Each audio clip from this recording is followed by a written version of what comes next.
Hello, good morning. It's Phil and Heather, and we are back at Heather's secret location on Lookout Mountain. We hadn't been here in 35 days, but first I want to take you to just a couple of shots from 3 or 4 days ago. I went out looking for birds and really struggled, but I got two pictures that I really like. So let's go to 3 days ago. And as I've been riding around this morning, I saw a mockingbird. And I saw it right over here in this bush that has lost most of its leaves and has lots of red berries. And you know, I kind of am bored with mockingbirds because you see them all the time around here. But I remember a comment from a viewer a couple of years back, or maybe 1 year back, and she said that she really misses, she lives in the northern United States, and she misses the mockingbirds this time of year. And it made me think of how I live in kind of well, I live in Tennessee, but there's a lot further south you can go in the United States. And people in Florida might be totally bored with snowy egrets, but I'm thrilled to get a photograph of one. So with that in mind, I'm going to photograph this mockingbird. Here's the mockingbird photo in the bush with all the beautiful red berries. I thought it turned out really nice. Got some bokeh-fied trees in the background and some beautiful blue sky in the shot as well. I've come out here now on the fishing pier all the way to the end of it. And the little bush with the red berries has great sun angle from here. And while I can't get a shot of the mockingbird that's liking to hang around on that bush, I did get a shot of some sort of warbler. I'm not really sure exactly what it is. I think it might be a palm warbler. It's definitely a palm warbler, and look how well its colors match all the colors around it. Well, except for those bright red berries.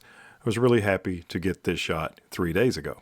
All right, so while we have been here at Heather's secret location, and the last time we came here, like I said, was 35 days ago, and we saw lots of brown thrashers, and sure enough, the brown thrashers are here again today. What did we figure out today was October 23rd? Yeah.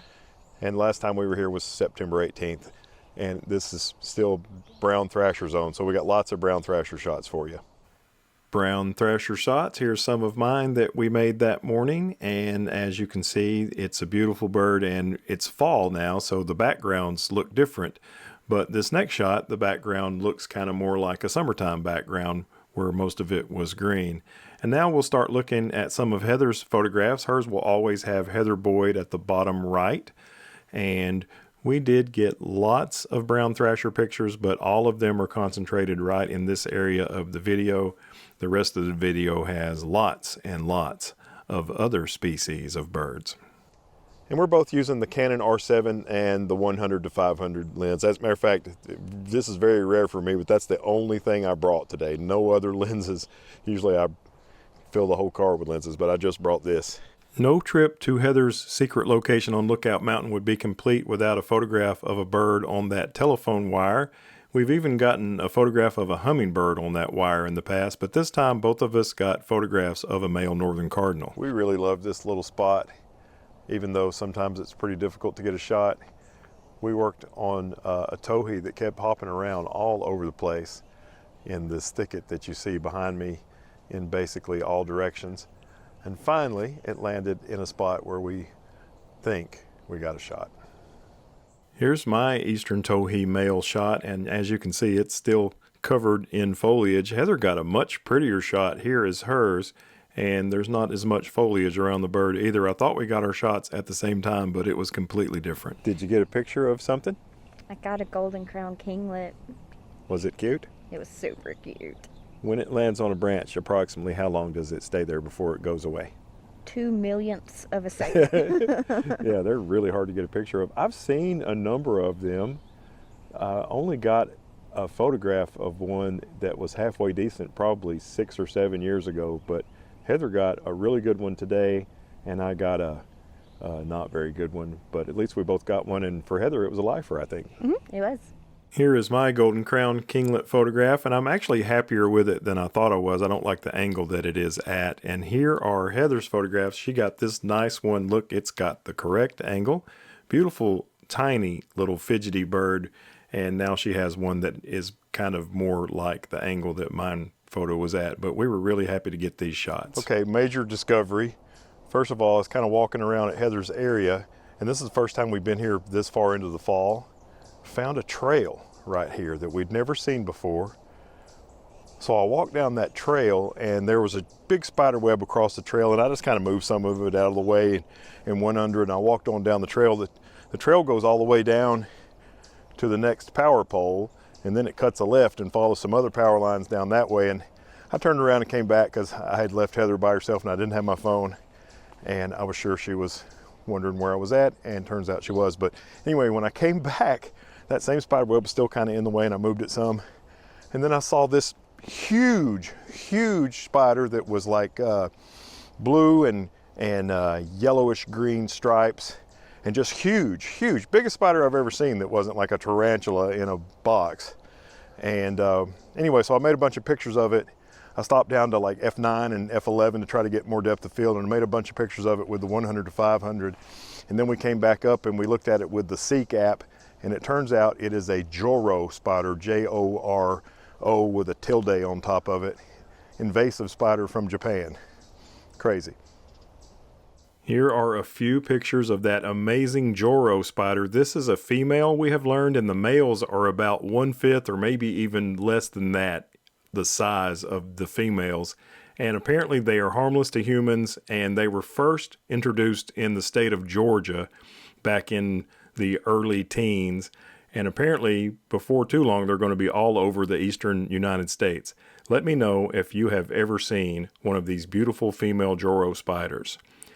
While I was down the hill taking pictures of the spiders, Heather was making a photograph of this beautiful Carolina wren, and she also got a photograph of this beautiful female northern cardinal while I was playing with spiders.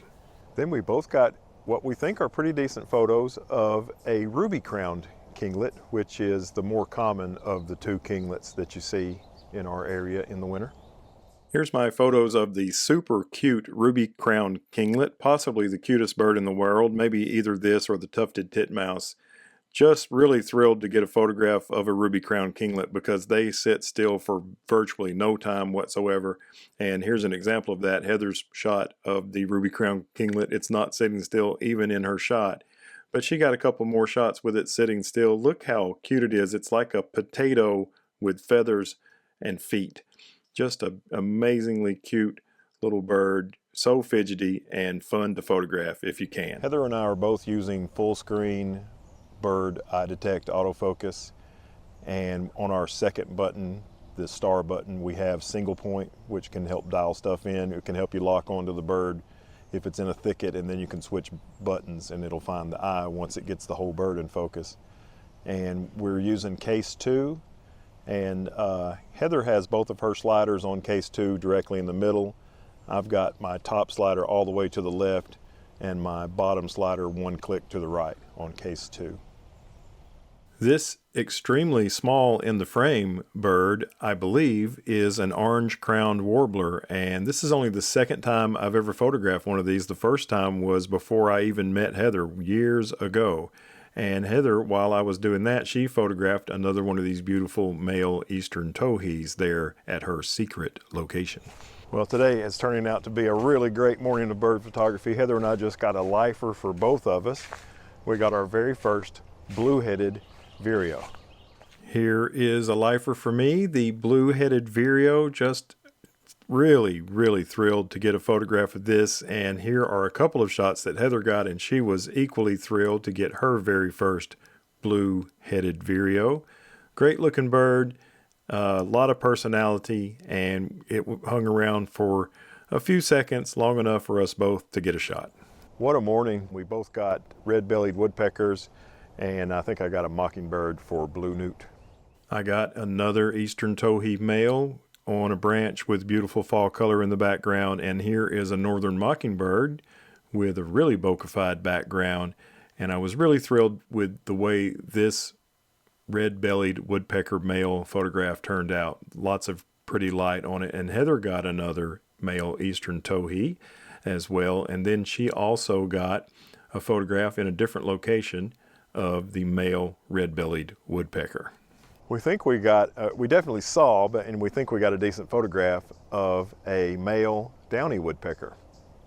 Here is my male Downey woodpecker photograph. It's eating some sort of something, and here is another northern mockingbird photograph. And also during this section of our photo shoot, I got this beautiful American robin there on a branch with kind of a pretty background. And here is Heather's male Downey Woodpecker photograph. She got this one, and she also got one more that she decided to share, another male Downey Woodpecker shot. And here's another woodpecker. This is a female red-bellied woodpecker that Heather got a nice photograph of, and we'll finish up with Heather's photograph of this American robin there on that branch. Well, that was a really great morning of photography, and it's funny to me that I'm including 2 pictures from a really bad morning of photography in this video, so this video's probably long, but we really appreciate you joining us for this morning of bird photography at Heather's secret location on Lookout Mountain. And if you liked it, thumbs up would be greatly appreciated. Did I block your face again? No, you had my hair. Oh, sorry. Anyway, thanks for watching. Subscribe, hit the bell. Bye-bye.